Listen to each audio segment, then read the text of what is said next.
Assalamualaikum warahmatullahi wabarakatuh. Salam sejahtera buat kita semua. Di sini saya Nimurtiarti dan rekan saya Ira Puspita. akan mempresentasikan hasil jurnal kami yaitu yang berjudul Pemanfaatan e-learning sebagai media pembelajaran. Yaitu yang pertama ada abstrak. Abstraknya yang berkeyword information, teknologi, utilization, and e-learning. Di sini ada abstrak yang berbahasa Inggris dan berbahasa Indonesia. Demikian saya akan membaca abstrak yang berbahasa Indonesia. Seiring dengan perkembangan teknologi informasi atau TI yang semakin pesat, kebutuhan akan suatu konsep dan mekanisme belajar mengajar berbasis TI menjadi tak terelakkan lagi. Konsep yang kemudian terkenal dengan sebutan e-learning ini membawa pengaruh terjadinya proses transformasi pendidikan konvensional ke dalam bentuk digital, baik secara isi atau konten dan sistemnya.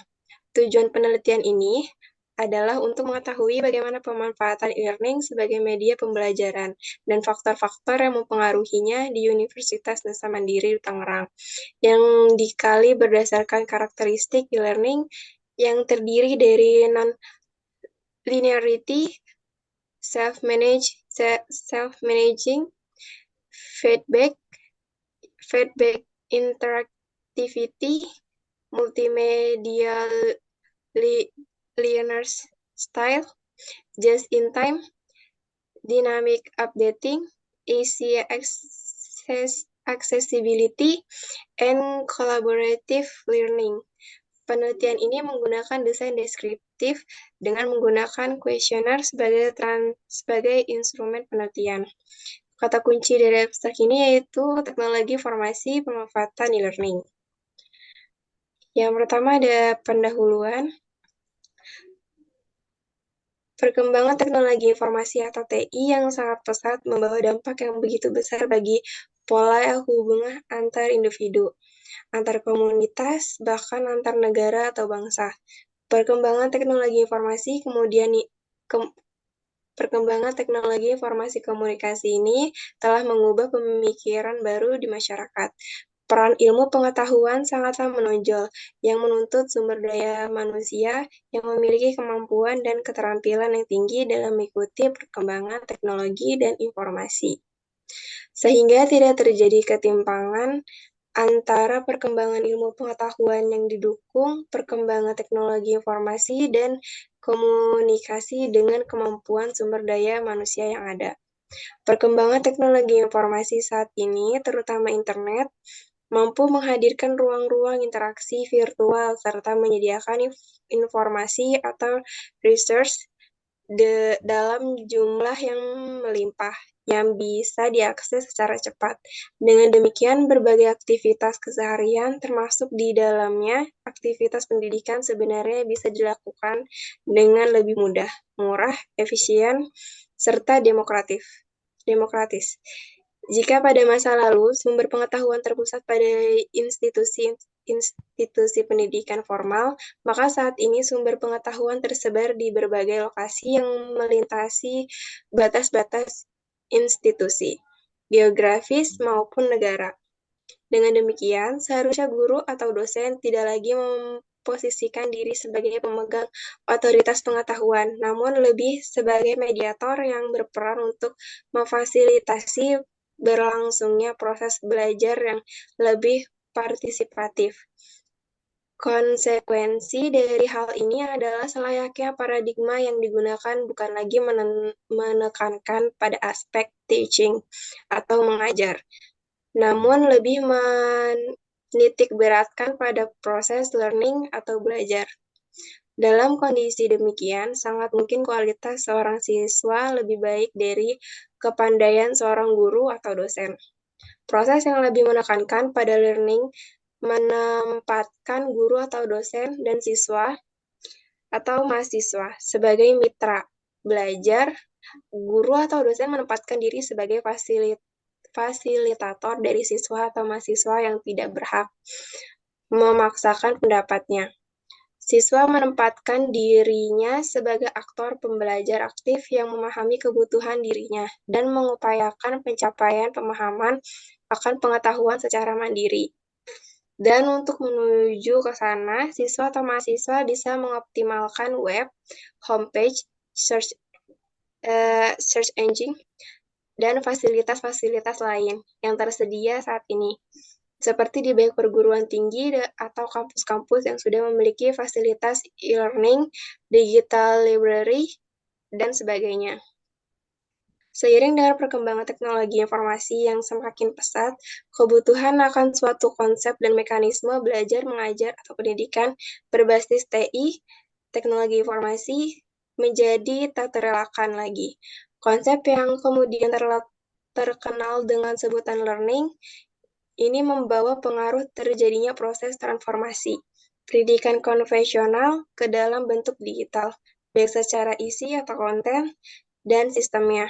Saat ini, konsep e-learning sudah banyak diterima oleh masyarakat dunia, terbukti dengan maraknya implementasi e-learning di lembaga pendidikan atau sekolah, training, dan universitas, maupun industri atau Cisco, IBM, Oracle, dan sebagainya. E-learning adalah sebuah proses pembelajaran yang berbasis elektronik. Salah satu media yang digunakan adalah jaringan komputer. Dengan dikembangkannya di jaringan komputer, memungkinkan untuk dikembangkan dalam bentuk berbasis web, sehingga kemudian dikembangkan ke jaringan komputer yang lebih luas, yaitu internet. Inilah dinamakan inilah dinamakannya sistem inilah dinamakannya sistem. E-learning dengan menggunakan internet disebut juga Internet Enabled Learning. Penyajian e-learning berbasis web ini bisa menjadi lebih interaktif. Informasi-informasi perkuliahan juga bisa real-time, begitu pula dengan komunikasinya. Meskipun tidak secara langsung tetap muka, tapi forum diskusi perkuliahan bisa dilakukan secara online dan real-time. Sistem e-learning ini tidak memiliki batasan akses. Inilah yang memungkinkan perkuliahan bisa dilakukan lebih banyak waktu. Kapanpun mahasiswa bisa mengakses sistem ini. Aktivitas perkuliahan ditawarkan untuk bisa melayani seperti perkuliahan biasa. Ada penyampaian materi berbentuk teks maupun hasil penyimpanan suara yang bisa di-download. Selain itu juga ada forum diskusi, bisa juga seorang dosen memberikan nilai, tugas, dan pengumuman kepada mahasiswa. Penelitian ini diharapkan dapat memperdalam analisa pemanfaatan e-learning yang mempengaruhi dalam pemanfaatannya. Selanjutnya akan dibacakan oleh rekan saya, Ira Puspita. Selanjutnya untuk bahan dan metode pada penelitian ini. Metode penelitian yang akan digunakan dalam penelitian ini adalah metode deskriptif yang bersifat eksploratif dengan tujuan untuk menggambarkan keadaan atau status fenomena. Penelitian ini akan memaparkan bagaimana pemanfaatan e-learning sebagai media pembelajaran di Universitas Nusa Mandiri serta menganalisa faktor-faktor yang mempengaruhi pemanfaatan e-learning tersebut. Untuk selanjutnya hasil dan pembahasan. Studi kelayakan adalah proses mempelajari dan menganalisa masalah yang telah ditemukan sesuai dengan tujuan akhir yang ingin dicapai. Dalam penyusunan penelitian ini, langkah-langkah yang akan dilakukan sebagai studi kelayakan mengenai pemanfaatan e-learning di Universitas Nusa Mandiri sebagai berikut. Untuk yang pertama yaitu mempelajari bagaimana sistem penggunaan e-learning dalam proses belajar dan mengajar di lingkungan Universitas Nusa Mandiri. Selanjutnya, memahami sejauh mana pemanfaatan e-learning yang ada di lingkungan Universitas Nusa Mandiri. Selanjutnya, mempelajari pemanfaatan dari e-learning bagi mahasiswa dan dosen di lingkungan Universitas Nusa Mandiri. Berdasarkan penelitian yang telah dilakukan, maka diperoleh studi kelayakan terhadap pemanfaatan e-learning di lingkungan Universitas Nusa Mandiri.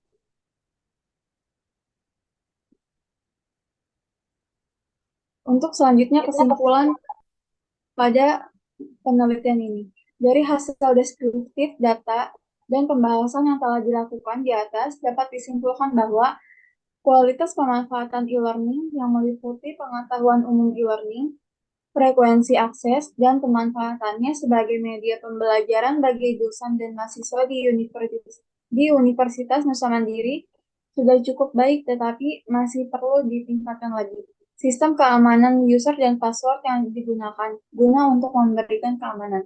Selanjutnya, aplikasi e-learning di Universitas Nusa Mandiri ini mudah digunakan dan memiliki desain interface yang sederhana, sehingga para admin dan mahasiswa yang memakai aplikasi e-learning ini tidak mengalami kesulitan dalam mengoperasikannya. Selanjutnya, sistem e-learning adalah mutlak, diperlukan untuk mengantisipasi perkembangan zaman dengan dukungan teknologi informasi, di mana semua menuju ke era digital atau era revolusi industri 4.0, baik mekanisme maupun konten yang digunakan.